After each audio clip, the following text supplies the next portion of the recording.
Mill kicked out now husband from her house years ago. I'm still mad about it. When husband and I first started dating, I bought my own house. He still lived at home, but once my house was finished being built, he stayed the night a couple times a week. I grew up in a fairly traditional family and honestly didn't know how my parents would react to him fully moving in, which was a big part of my decision to wait to ask him to move in. Side note, they were very supportive when I told them. I also wanted to wait until I had a better work schedule. At the time I was working overnight shifts and a lot of them to pay for the house by myself. Anyway, one day I woke up to get ready for work and had multiple missed calls from now husband and Mill. I had one text from husband saying call me when you wake up, and a very long text from Mill.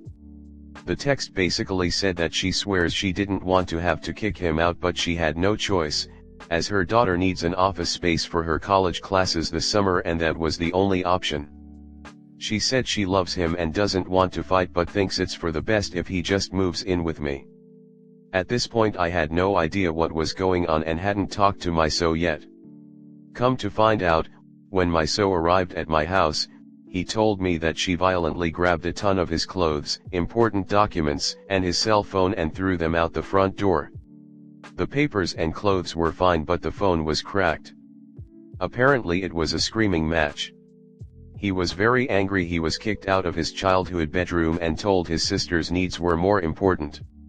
For months we didn't talk to Mill or Phil. Both made it very clear they didn't owe anyone an apology.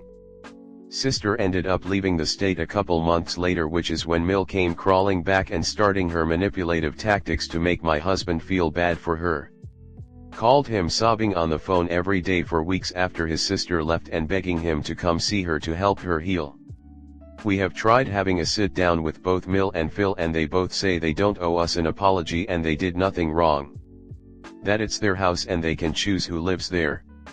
We decided it was best to just move on with life and not force an apology if it wasn't genuine.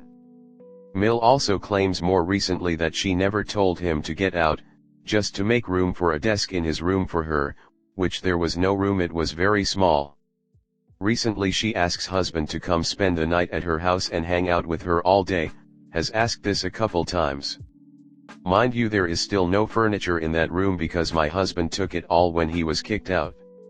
We joked about there being no furniture when she asked once and she said that he could move his stuff back in since it's just in a spare room at our house.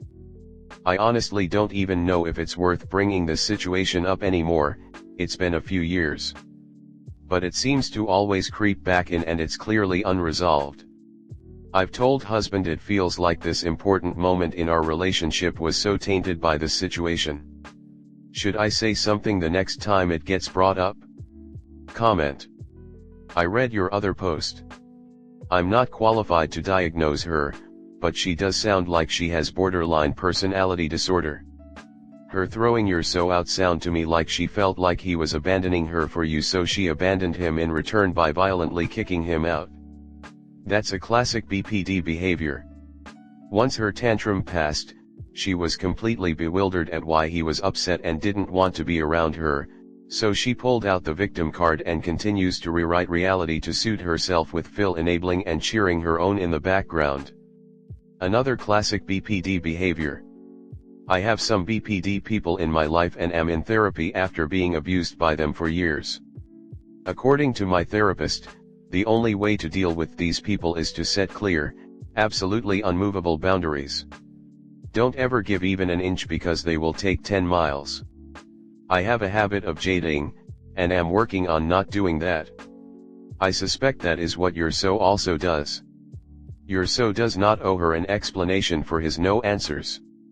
He does not need to explain why he doesn't want to spend the night, which is step 1 to her demanding he move back in and return to their previous relationship. He's a grown man in a long-term relationship. He owes her nothing, just a no.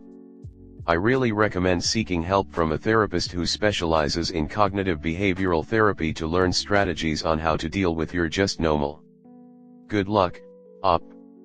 I don't even understand why you have a relationship with these people. The day she threw your BF out to make room for his sister, would have been the last day I ever saw her. Mill wants her children to be her emotional support animals from the sound of it. She kicked him out when he refused, and then, horror of horrors, her daughter refused. Think about this, they are never wrong, so they will never apologize. What is going to happen if you have children? How will she treat them? What is DH getting out of the relationship with his parents? Do they emotionally support him in any way? He probably hasn't moved on but would prefer to pretend it never happened because that is the coping mechanism he developed as a child to deal with her. Rug sweeping is common in dysfunctional families. Next story 2. Mill says my baby shower cost her thousands of dollars. Not a recent story, but one of my many issues with my Mill Ella. When Noah and I were pregnant with our first baby, I was minimal contact with my dad and step-monster. Ella decided she would throw my baby shower for me, and we were so happy about it. Not to be ungrateful after the fact, but it was just terrible. Most of the guests were Noah's extended family who I hadn't actually met before. My dad and step-monster were there with my 12-year-old sisters, and that was it. For food, she bought a platter of turkey sandwiches and some cubed cheese. Note, I have chronic migraines, so I avoid deli meat as it's a potential trigger. Drinks available were bottled water. For games, she made all the men go outside, then it was a game about naming my favorite things like color, actor, etc. There was not a single person who got a correct answer, including my step-monster and sisters, but that's a different issue, and that was the most embarrassing experience. I walked out of there, not being able to eat the meal and feeling like no one knew me, and because of pregnancy hormones I was super bummed about it. When the party wrapped up, she bagged up all the party decorations, Walmart-esque It's a Boy banner and some streamers. Nothing crazy, and told us to reuse them as decor for our son's nursery. Side note, we did not. So fast forward to 2 years ago, a few years later. I told her I wanted to throw a shower for our incoming little girl. She said if I wanted a second baby shower it would have been a slap in the face to her shower and how much she did for me. After all, my shower was thousands of dollars. Edit, I was going to do this one myself after the first time. I asked how in the world my shower was that expensive. She says she had to have her floors professionally redone, the walls painted, and had to renovate her guest room, on top of decor and food. Ella lives in an upper-middle-class suburb. Her house is not in even mediocre condition, and all these requirements I didn't even notice because her house is always in great condition. Is it normal to rope home renovation projects in with party costs? I'm just honestly baffled still. Comment. I hear about landscaping expenses rolled into the cost of a backyard wedding, but your Mill is taking this to an extreme. Her lack of consideration is pretty remarkable. Just ignore her attempts to guilt trip you. She probably just used throwing the shower as an excuse to do the updates to her house and blame you. That's also probably why she went cheap on you too.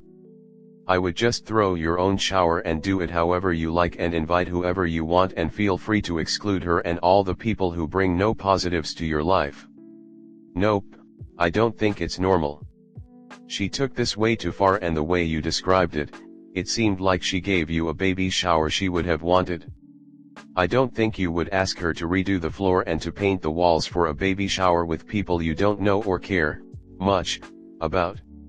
Weird. Personally, I don't get her train of thoughts. Why shouldn't you be able to throw another baby shower?